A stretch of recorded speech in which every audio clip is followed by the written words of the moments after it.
আসসালামু আলাইকুম সুপ্রিয় শিক্ষার্থীবৃন্দ, কেমন আছো সবাই? আশা করি বাড়িতে আছো, সুস্থ আছো, ভালো আছো। আমিও তোমাদের দোয়ায় ভালো আছি।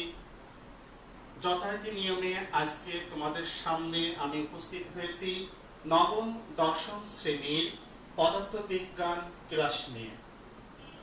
তো প্রিয় ছাত্রছাত্রীবৃন্দ, আর কথা বাড়াবো না, আমরা সরাসরি আজকে ক্লাসে চলে যাই।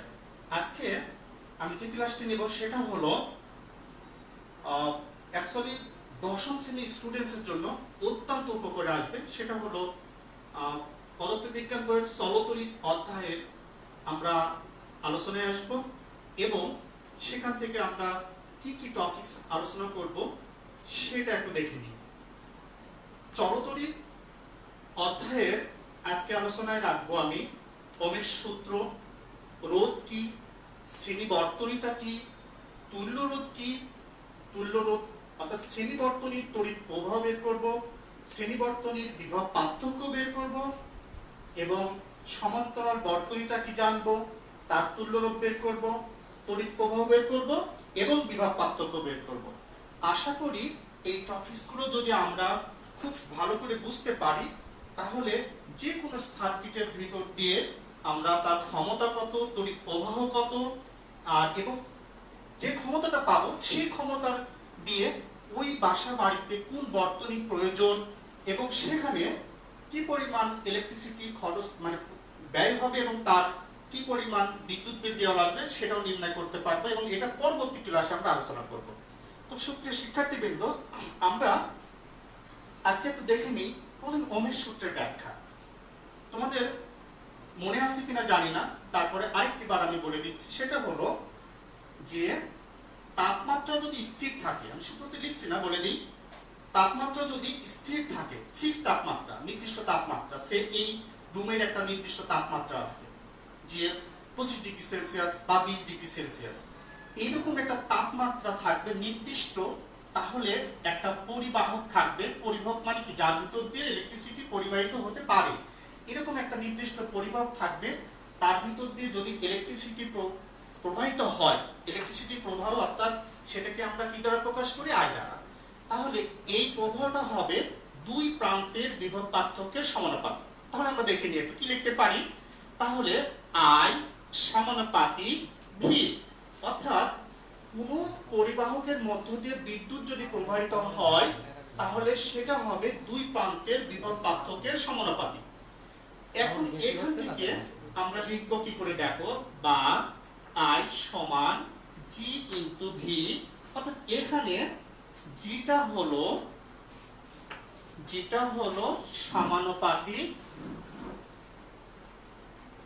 সমানুপাতিক ধ্রুবক, এটাকে বলা হয় ওই পরিবাহকের পরিবাহিতা, যেটাকে বলা হয় ওই পরিবাহকের পরিবাহিতা। এই জি এর মান যদি আমরা জানি যেটা 1/r, অর্থাৎ আরটা কি সেটা একটু পরে আসে এখানে। আরটা হলো দ্যাটস রোধ। রোধটা কি, রোধ হলো একটা পরিবাহকের ভিতর দিয়ে যে পরিমাণ বিদ্যুৎ প্রবাহিত হয় তার ভিতরে যেটা বিঘ্ন সৃষ্টি করে, বাধা সৃষ্টি করে, এটা একটা পরিবাহী। এই পরিবাহের ভিতর দিয়ে যদি ইলেকট্রিসিটি প্রবাহিত হয় তবে এই পরিবাহের ভিতর দিয়ে যে বাধাটা সৃষ্টি করবে সেটা হলো রোধ। আর একটু সহজ করে দিই, সেটা হলো আমরা জানি প্রত্যেকটা পদার্থ, দ্যাটস কঠিন পদার্থ, তরল পদার্থ, বায়বীয় পদার্থ, এই সমস্ত পদার্থগুলো কি অসংখ্য ক্ষুদ্র ক্ষুদ্র কণার মাধ্যমে গঠিত হয়।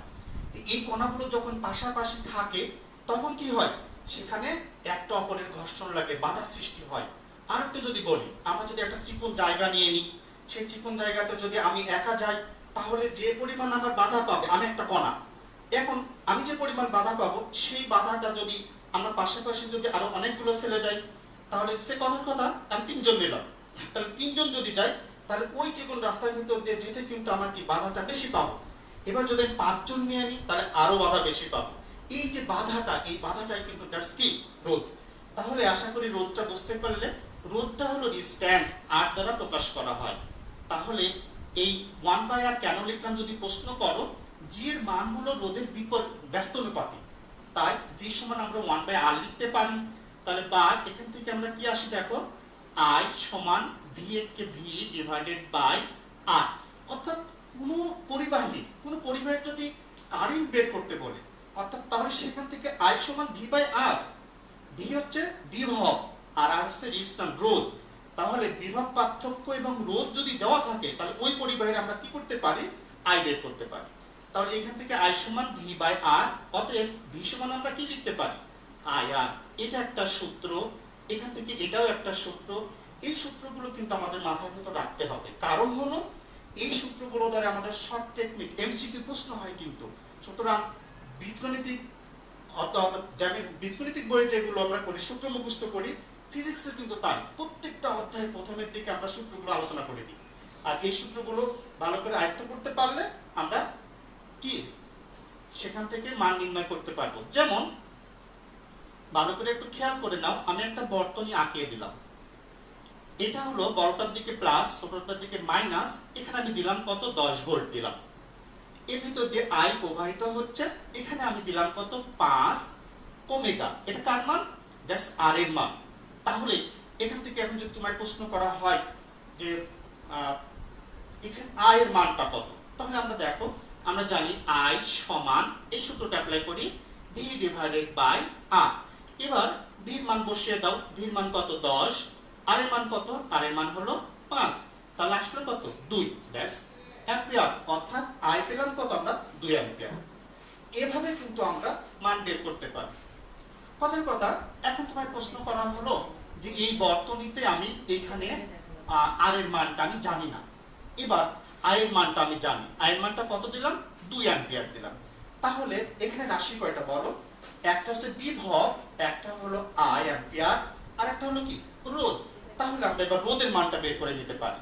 I সমান V বাই R, বা এখান থেকে আমি কি লিখবো বলো, R সমান V ডিভাইডেড বাই R। এবার V এর মান কত পেয়েছি, 10। I এর মান কত পেয়েছি, 2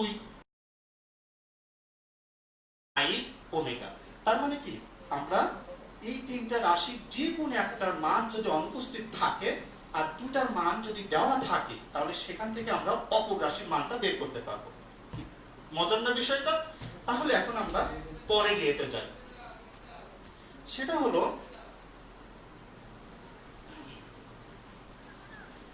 যে শিক্ষার্থীবৃন্দ, আমরা তাহলে বুঝলাম কি, দেখো ওমের সূত্রের ব্যাখ্যাটা পেলাম, ওমের সূত্রটা জানলাম, এবং এখানে যে রোধটা কি সেটাও জানলাম। এবার দেখো আরেকটা মজার বিষয় করি, সেটা হলো শ্রেণীবর্তনীটা।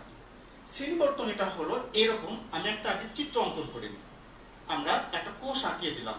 কোষটার সহজভাবে মনে রাখার বুদ্ধিটা হলো, বড় যেদিকে থাকবে সেদিকে হলো পজিটিভ প্লাস, আর ছোট দাগ যেদিকে থাকবে সেটা হলো নেগেটিভ মাইনাস। এখানে বিভব পার্থক্য থাকবে। অর্থাৎ কোষ মানে জেনারেটর হতে পারে, ব্যাটারি হতে পারে, সেখান থেকে কি করে, বিদ্যুৎ সাপ্লাই করে।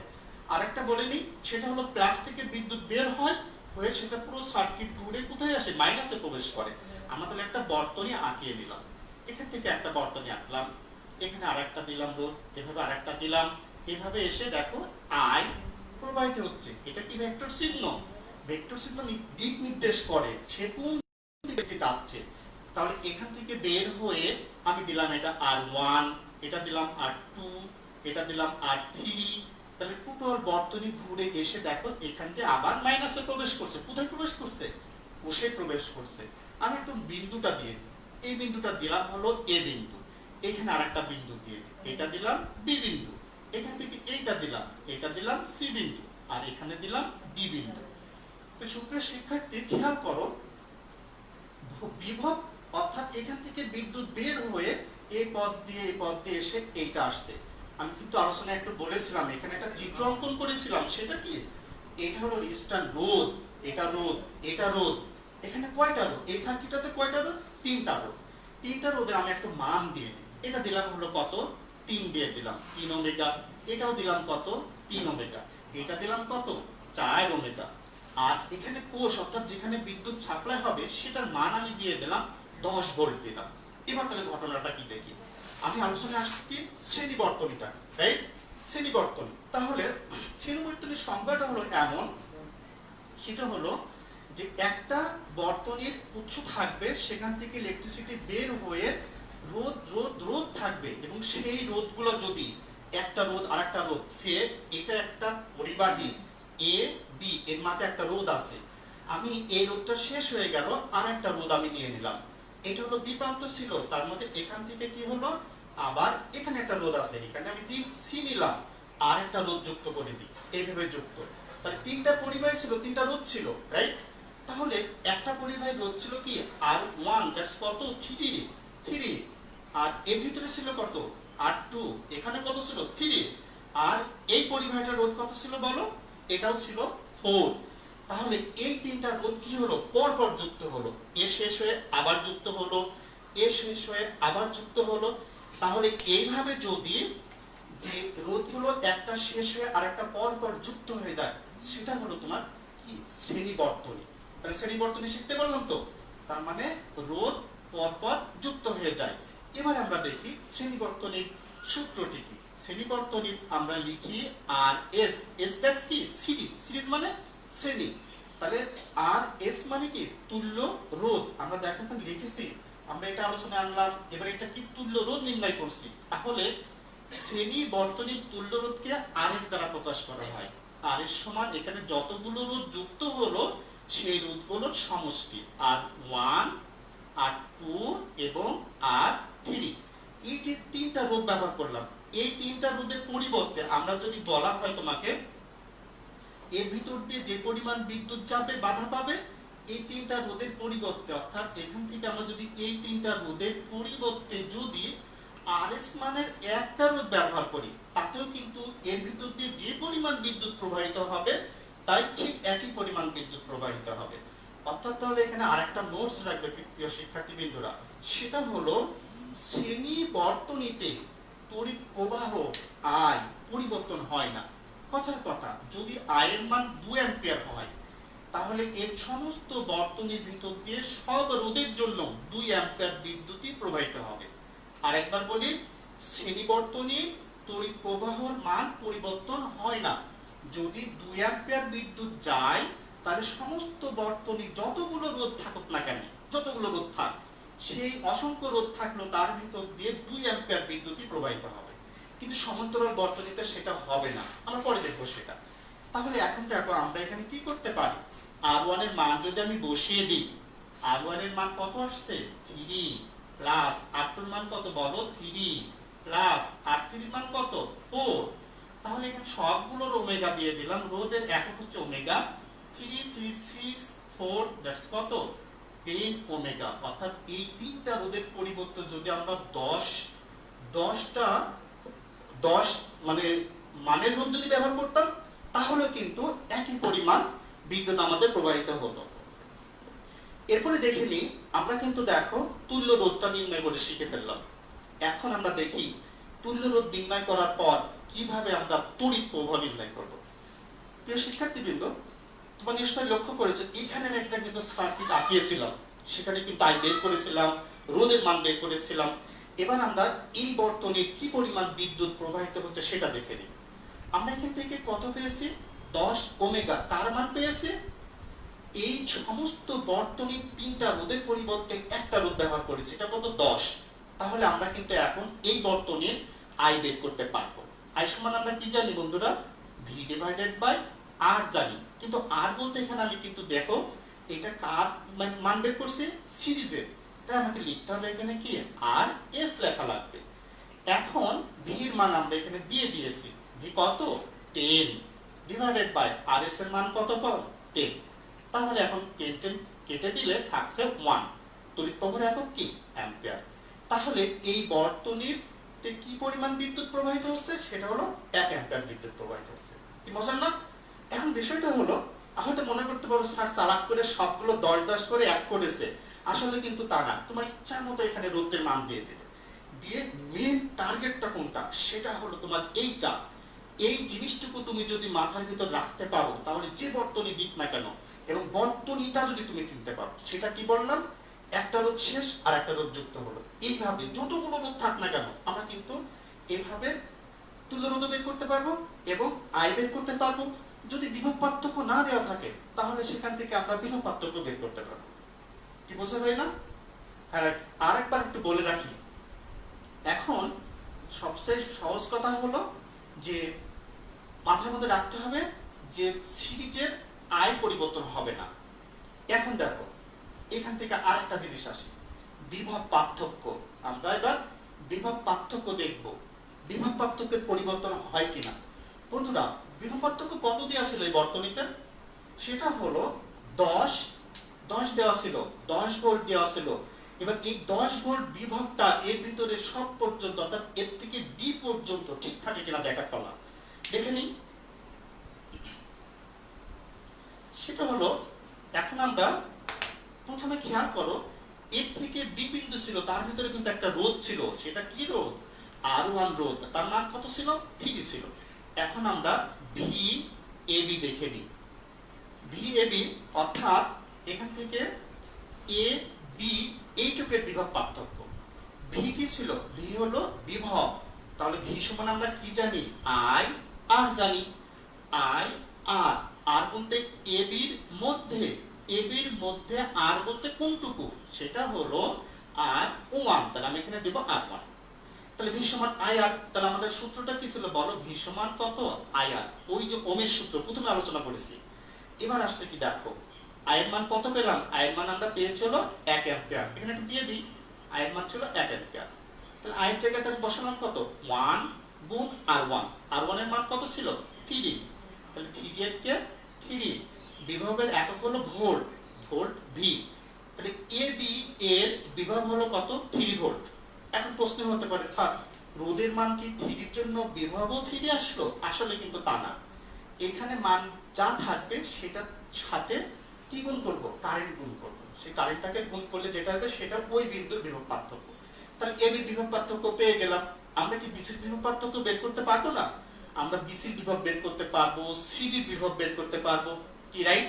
তাহলে এই দুটো অংশ কিন্তু তোমাদের বাড়ির কাজ থাকবে। সেটা কি বললাম? আমি এবি অংশের বিভব যেমন করে বের করে নিলাম, তোমরা অবশ্যই বিসি অংশের বিভব বের করবে এবং সিডি অংশের বিভব বের করবে। বের করে সেটা হলো আমার ফেসবুক লাইভে কমেন্টস করে দেবে। ওকে, আমি দেখতে চাই কে কে অ্যানসার করেছে এটা। প্রিয় শিক্ষার্থীবৃন্দ, আমরা এবার আরেকটা অংশে আসি। সেটা হলো, আমরা শিখলাম হলো ওহমের সূত্রের ব্যাখ্যা, শিখলাম হলো রোধ কি, রোধের ব্যাখ্যা, আমরা জানলাম শ্রেণী বর্তনী কি, শ্রেণী বর্তনীর তুল্য রোধ কিভাবে বের করে, শ্রেণী বর্তনীর তড়িৎ প্রবাহ কিভাবে বের করে, বিভব পার্থক্য কিভাবে বের করে। এবার আরেকটা বর্তনীর কথায় আসি। সেটা হলো দেখো, সেটা সিরিজ বর্তনী না হয়ে সমান্তরাল বর্তনী হয়েছে। এখন তাহলে সমান্তরাল বর্তনীটা কি সেটা একটু জেনে নিই। সমান্তরাল বর্তনী আগে অঙ্কন করে ফেলি। চিত্রটা যদি বুঝতে পারা যায়, আশা করি যে কোনো ধরনের সমস্যা কিন্তু আমরা সমাধান করতে পারবো। আমরা একটা সিরিজ বর্তনী আঁকালাম, এবার একটা সমান্তরাল বর্তনী আঁকি ফেলি। একই রকম প্লাস এন্ড মাইনাস। এখান থেকে আমরা এ বিন্দু দিলাম, এখান থেকে একটা রোধ দিলাম, এর মাঝে আর একটা রোধ দিলাম, এর মাঝে আর একটা রোধ দিলাম, দিয়ে এইভাবে কারেন্ট চলে আসলো, এসে মাইনাসে প্রবেশ করলো। আমরা আবার একটা মান দিয়ে দিই, এটার মান দিলাম সে আবার 10 ভোল্ট দিলাম। এখানে আই প্রবাহিত হচ্ছে। এখানে খেয়াল করো রোধ কয়টা? 3টা। আমি মান দিয়ে দিই, এটা দিয়ে দিই আর1। আর1 এর মান কত দেব? 2 ওমেগা দিয়ে দিলাম। আর2 এর মান দিয়ে দাও, আর2 এর মানও তুমি দাও, 3 দিয়ে দাও। আর 3 এর মান দিয়ে দাও, আর 3 এর মান তুমি 4 দিয়ে দাও। তাহলে খেয়াল করো বন্ধুরা, আমি এই প্রান্তে এ বিন্দু দিয়েছি, এই প্রান্তে তাহলে নিশ্চয় আমাকে বি বিন্দু দিতে হবে। প্লাস থেকে ইলেকট্রিসিটি বের হচ্ছে, বের হয়ে সেটা বি প্রান্ত এসে আবার এসে কি হচ্ছে? মাইনাসে প্রবেশ করছে, অর্থাৎ তড়িৎ কোষে কিন্তু প্রবেশ করছে। তাহলে এখান থেকে চিত্র থেকে সংখ্যা দেওয়া সম্ভব না।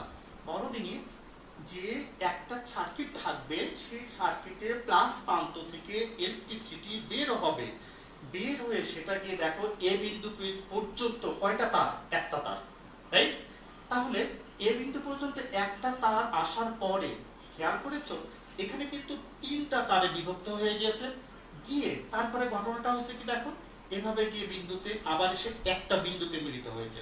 তাহলে মাথায় রাখা লাগবে এটা, যে একটা কোষ থেকে ইলেকট্রিসিটি বের হবে, বের হয়ে একটা বিন্দু থেকে যতগুলো পথ থাক না কেন, একের অধিক পথ থাক, সেই পথ থেকে বের হয়ে আবার যদি পুনরায় একটা বিন্দুতে মিলিত হয়, তবে মিলিত হওয়ার পরে আবার যদি মাইনাস প্রান্ত এসে কোষে প্রবেশ করে, তাহলে সেটাই হলো তোমার সমান্তরাল বর্তনী। সমান্তরাল বর্তনীর ইংরেজিতে বলা হয় প্যারালাল সিডি প্যারালালটা, তাহলে এটাকে আমরা লিখব হলো আর পি, অর্থাৎ সমান্তরাল বর্তনীতে লেখা হয় প্যারালাল আর পি। তাহলে এখান থেকে খেয়াল করো, সংজ্ঞাটা দিয়ে চিত্রটা বুঝতে হবে। কিন্তু একটা বিন্দু থেকে বের হয়ে বিভিন্ন তারের মাধ্যম দিয়ে সেখান থেকে পরিবাহিত হচ্ছে ইলেকট্রিসিটি, এবং তার ভিতর দিয়ে বিভিন্ন রোধের কারণে বাধাপ্রাপ্ত হওয়ার পর ইলেকট্রিসিটি আবার পুনরায় কিন্তু একটা বিন্দুতে মিলিত হচ্ছে, এবং মিলিত হওয়ার পর সেটা আবার কোষে প্রবেশ করছে। এই চিত্রটাই হলো সমান্তরাল বর্তনী। তাহলে সমান্তরাল বর্তনীর বিদ্যুৎ প্রবাহের পথ কি একের অধিক, এবং সেটা সমান্তরাল ভাবে যায়। বাসাবাড়িতে কিন্তু আমাদের বিদ্যুৎ ব্যবহার যেটা করা হয় সেটা সমান্তরাল, কারণ আমার এক একটা সুইচ এক একটা তারের জন্য। আমার ওখানে একটা সুইচ ফ্যানের থাকে, একটা বাল্বের থাকে, একটা দেখা ওয়াশিং মেশিন থাকে, বিভিন্ন রকম বলা হচ্ছে, এগুলোর লাইন আলাদা আলাদা থাকে। তাহলে এখন আমরা বুঝলাম কি সমান্তরাল বর্তনীটা কি। এবার আমরা তুল্যরোধ নির্ণয় করব। তুল্যরোধ কিভাবে নির্ণয় করব? সমান্তরাল বর্তনী বললাম কি আরপি দ্বারা প্রকাশ করা হয়। সমান্তরাল বর্তনীর সূত্রটা হলো 1/rp equal 1/r1 1/r2 plus 1/r3। এটা হচ্ছে সমান্তরাল বর্তনীর সূত্র। এই সূত্রটা আমার মাথায় রাখা লাগবে, মুখস্থ থাকা লাগবে। এই সূত্রগুলো কিন্তু প্রমাণও করা যায়, এখন সেটা আমি দেখাচ্ছি না। তাহলে কারণ প্রশ্ন হতে পারে, স্যার এখানে R1 R2 R3 কেন দিলেন? আমার এখানে রোধ কিন্তু তিনটা, আমাকে তিনটা দিয়ে কাজ করতে হবে। এখন আমরা মান বসিয়ে দিই। 1 বাই কত, R1 এর মান কত 2 প্লাস 1 বাই কত 3 প্লাস 1 বাই R3 কত 1 বাই R4। এবার দেখো এখানে আমরা লসাগু করে নিই। এটা কিন্তু শর্ট টেকনিকে কাজ করা যায়, সেটা হলো সায়েন্টিফিক ক্যালকুলেটর যারা ইউজ করতে পারো তারা 2 ইনভার্স 3 ইনভার্স 4 ইনভার্স সবগুলোকে যদি যোগ করে দিই, ইনভার্স করে দাও, তাহলে আরপির মান পাওয়া যাবে। আরেকবার বলি, 2 ইনভার্স মারতে হবে প্লাস 3 ইনভার্স মারতে দেখে দিই। এখানে মারতে হবে কি 2 inverse plus 3 inverse plus 4 inverse, যা আসবে সেটাকে আবার ইনভার্স মারতে হবে, তাহলে কিন্তু তুমি শর্ট টেকনিকে আরপির মান পেয়ে যাবে। এগুলো কিন্তু যখন এমসিকিউ করবে তখন যত বড় বর্তনী থাক না কেন, অনেকগুলো রোধ থাক, তাহলে আমরা সায়েন্টিফিক ক্যালকুলেটর ইউজ করে খুব সহজে 40 সেকেন্ডের মধ্যে উত্তর বের করা সম্ভব। তার আগে আমাদের এটা কিভাবে আসছে সেটা বলে নিতে হবে। এবার দেখে নিই, 3 দোকানে 6 4 2 3 1 4, এর লসাগু কত হয় 2 1 3 2, 3 দোকানে 6 6 দোকানে 12, এটা 12 লসাগু আসলো। 12 কে 2 দিয়ে ভাগ করে দাও, 12 কে 2 দিয়ে ভাগ করলে কত আসছে 6 আসছে, প্লাস 3 4 12 4 আসছে, আর এখানে 3 আসছে, 6 4 10 3 13, 13 ডিভাইডেড বাই 12। এটা আমরা কার মান পেলাম? 1/rp এর মান পেলাম, কিন্তু আমাকে মান বের করতে হবে কার? rp এর। এটাকে একটু টিকবাজি মারাই দিই, অর্থাৎ rp সমান, এটাকে উল্টা করলাম, এটাকে উল্টা করে দিই, তাহলে 12 ডিভাইডেড বাই কত আসলো 13। তাহলে শিক্ষার্থী বন্ধুরা দেখো আমরা এই বর্তনীর তুল্যরোধ বের করে ফেললাম, কি বুঝলেন না? তাহলে আমরা দেখো সিরিজের তুল্যরোধ বের করেছি, আবার সমান্তরালের তুল্যরোধ বের করেছি। এবার দেখার পালা, আমরা তুল্যরোধ বের করার পরে কি বের করব? আমরা তড়িৎ প্রবাহ বের করব। তড়িৎ প্রবাহের সূত্রটি মনে আছে? হ্যাঁ, সেটা কি I সমান V/R। দেখে নিই, এটা থাকে, অংশটুকু কাজে লাগবে। আমরা এবার তড়িৎ প্রবাহ বের করব। তাহলে তড়িৎ প্রবাহ, তড়িৎ প্রবাহ I সমান কি জানি? V/R জানি, কিন্তু এই বর্তনীর Rটা কি? এই বর্তনীর Rটা হলো Rp, তাহলে আমাকে দিতে হবে কি Rp দেওয়া লাগবে। V কত ছিল?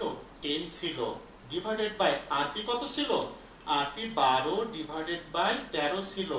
এবার এটাকে আবার একটু ডিগবাজি মারাই, তাহলে 10 ইনটু 13 ডিভাইডেড বাই 12। এবার একটু গুণ করে দিই, কাটাকাটি করি, তাহলে 6 দোকানে 12, 5 দোকানে কত 10, তাহলে 5 13 কত আসছে 65 ডিভাইডেড বাই কত 6। এটা কি I কি অ্যাম্পিয়ার। তাহলে এত অ্যাম্পিয়ার এর ভিতর দিয়ে কি হচ্ছে? প্রবাহিত হচ্ছে, ঠিক না?